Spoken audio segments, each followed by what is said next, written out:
sa aking balitang showbiz!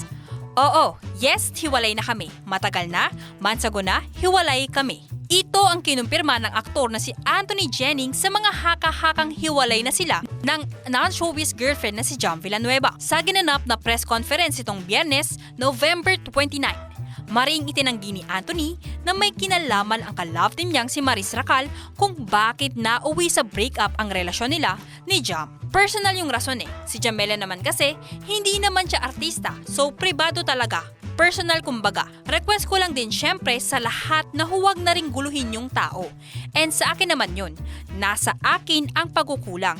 Problema ko naman yun na dapat kong ayusin. At sa lahat ng mga nanggulo rin sa dalawa, yes kay Maris, nadamay rin si Maris, magkaibigan lang ho kami. Matatandaan na nitong mga nakaraang buwan ay nag-repost si Jam ng ilang videos na tila may mahulugang mensahe gaya ng finding out what they did behind my back at I will never forget your conversation with the girl you told me not to worry about. Dahilan?